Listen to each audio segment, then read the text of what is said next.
Episode of the Growthpreneurs podcast.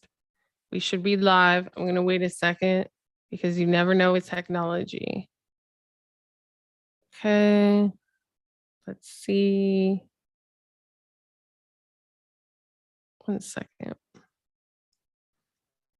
And we're live. So perfect. If you're listening right now, happy Saturday and happy January 8th. This is the Growthpreneurs podcast, and my name is Shanae Murray. And we're going to be talking about 10 mistakes that I see entrepreneurs making on LinkedIn that is costing them business, whether they realize it or not. And if you're listening right now, put grow in the comments because I want to know who you are. And I want to know that you were here to support me live. I'll look at your comment, I'll follow you, and hopefully I'll start to see more of your content if you do post content. So I appreciate you for being here with me today. And if, let's say you're having like a relaxing Saturday, let's say it's raining wherever you're at or really snowing and you're just cozying up in the house today, join me at 2:15 p.m. Eastern Standard Time today. Go to ugrow.club and sign up. It's a free 2-hour masterclass, LinkedIn for entrepreneurs. And again, that's ugrow.club. All right. So what are the 10 biggest mistakes that I see entrepreneurs making on LinkedIn that's that's costing them business? We have a puppy here, y'all, and he's moving the camera. That's funny. Yeah, Chance is moving the camera. So what are the 10 biggest, that's hilarious. What are the 10 biggest mistakes that entrepreneurs are making on LinkedIn? So the first thing that I see is that it's hard to understand who they are, what they do, and who they help. Really the outcomes that they help people achieve if people were to, invest with their business or invest in whatever service or product that they sell. And it's very unclear from the profile. So you want people to understand within just a few seconds what it is that you do very clearly, how you can help. Without even being clear on your profile, it's very difficult to be able to generate any type of inbound business. So my first kind of suggestion is to stop looking at your profile as just a profile and really look at it and design it to be the best kind of experience for your prospect, to position yourself as to why you're better than even competitors out there. What makes you different? What is your story? Who have you helped? What other people have you helped? There should be some case studies. There should be, even some evergreen videos in your featured section. There's so much. And profiles optimization is one of the things that I am going to touch on in the masterclass today. Just a few tweaks. Let's say you're getting 1 inbound lead a week. Just a few tweaks to your profile could triple inbound lead generation. So it's so important. But it's hard to show without, the screen. And that's what I go into in the masterclass. So the second thing is expecting people to trust you, right? Without earning their trust. So remember that we're strangers to everyone on social media that doesn't know us, that, hasn't known us. And it takes a lot of sometimes confidence, and it takes, being able to trust someone to a certain extent to really reach out to them. So especially if you want your perfect prospects, your perfect future clients to come to you, they have to really trust you enough to even start that conversation, right? So it just doesn't make logical sense that you want somebody to trust you, but not really showing up for them, right? You want people to feel safe enough to reach out to you and get on a Zoom to feel connected with your brand. But for that, you need a profile photo. For that, you need some video. For that, you need to post, right? For that, they need to see you engage with other people, and they ultimately need to know that you're a real person. So the third biggest mistake that I see is that, people are like, oh, LinkedIn's super professional. And so all they post are things that they may not be passionate about. And they communicate in their copy, like in the content of their posts, and in their messaging like a robot. So just because this is a professional platform, it doesn't mean that you need to sound robotic and that you can't be yourself, right? So my third tip is to just be yourself. A great way to do this in terms of communication is try voice to text. So if you're going to send someone a connection message, what would you really say? If this were an in-person event, how would you approach that person? What would you say? What have maybe you liked about their content? Do text to, voice to text, and then look at how it reads, and then just tweak it a little bit. But you want it to be as natural as possible in your language. The fourth biggest mistake I see is not posting at all, or not posting consistently, and not posting original content. So that could be three different ones, but we'll just put it in one. And again, you want to earn someone's trust. Now, that takes time, but the amount of time that it takes depends on you, the frequency in which you show up, the mediums in which you show up, what it is that you say, and what it is that you post about, right? It's kind of like, you have to think of it like, you are getting to know your network like you would when you're starting, let's say, a new relationship or whatever, right? And the more you see that person, the more you spend time with that person, the more you get to know that person, the faster it is that you're going to trust them. That's just how it works, right?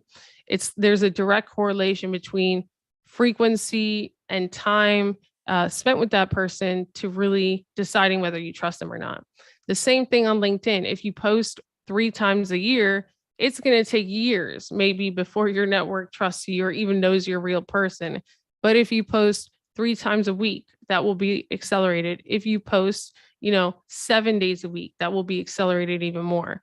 So just think of it like that. It's not necessarily, how many times must you post, during the week. It's how fast you want your network to really start to trust you, and then decipher your answer from there.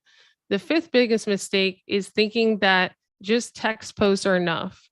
If you can do video, I suggest at least trying it. And that's another thing that we're going to be talking about in today's masterclass, because there's so many people that are visual learners. There's so much to communication that is nonverbal, and there's so much to you standing out and someone actually retaining the information that you say that is increased and enhanced with video. So usually when somebody reads just text, it's about 10% of whatever it is that you say is retained, whatever it is that they read.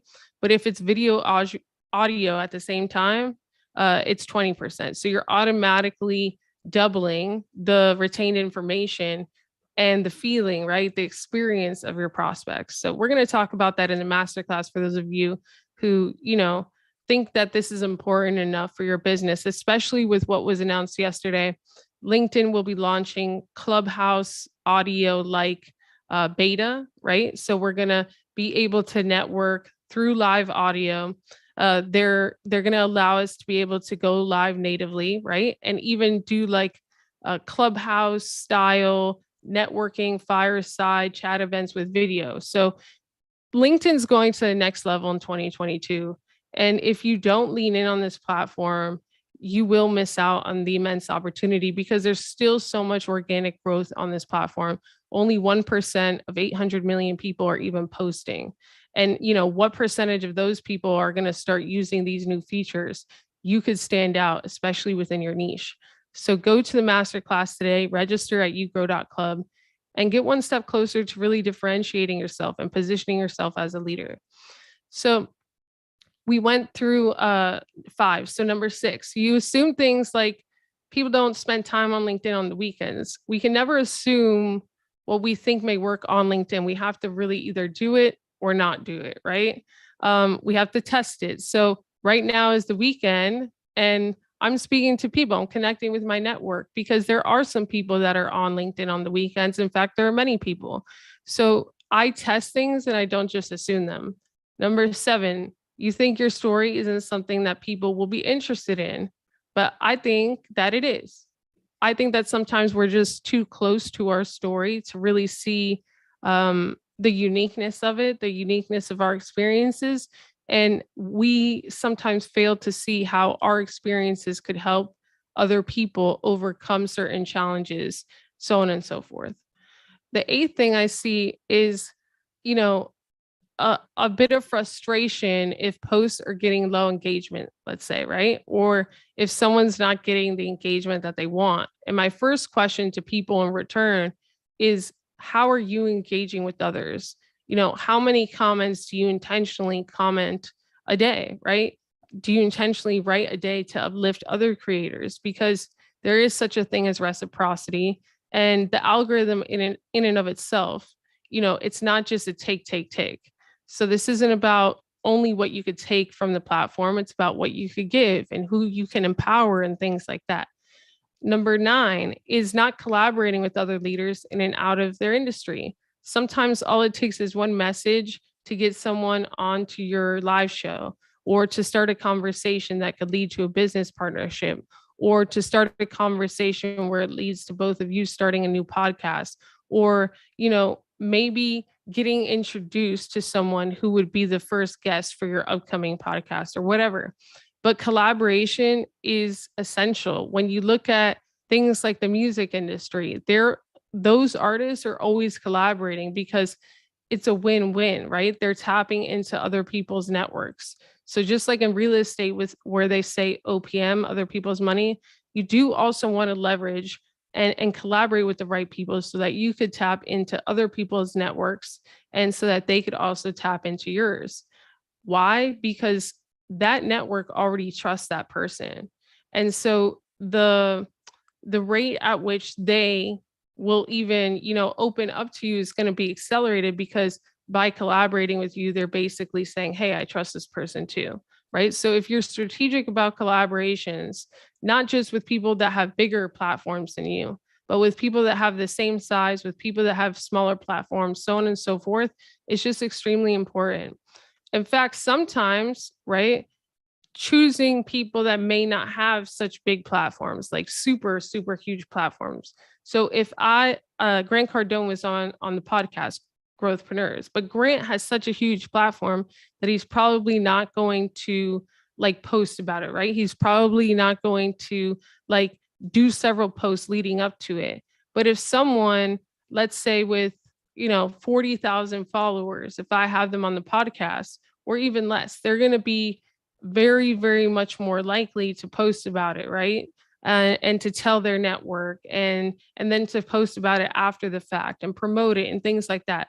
So you have to really not always go for the biggest platforms. You sometimes need to kind of, how I said, diversify in the size of networks that you reach out to for guests and collaborations in general for your content.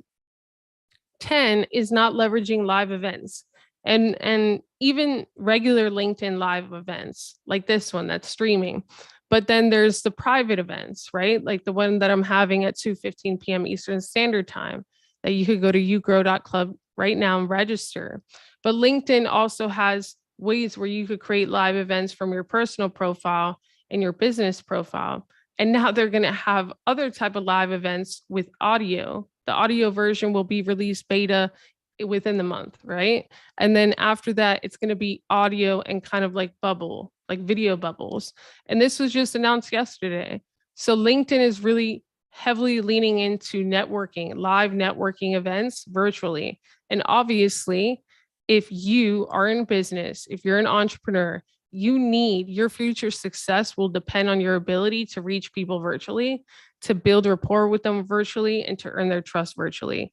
And these are the things that we're going to touch on today. So if you want to enhance your chances of, attaining whatever it is that you want to attain, making the impact that you want to make for your future success, go to yougrow.club, invest 2 hours of your time with me today. There will be an interactive live Q&A. It is 100% live. This isn't like pre-recorded, pretend automated live. Now, this is really live. Join me at 2:15 p.m. Eastern Standard Time, because there will not be a replay. Okay. I don't do replays because if it's important to you, you'll be there. And those are the type of people that I want to serve. So if you're committed to your business, I will see you at 2:15 p.m. Eastern Standard Time. Thank you so much for listening, and God bless.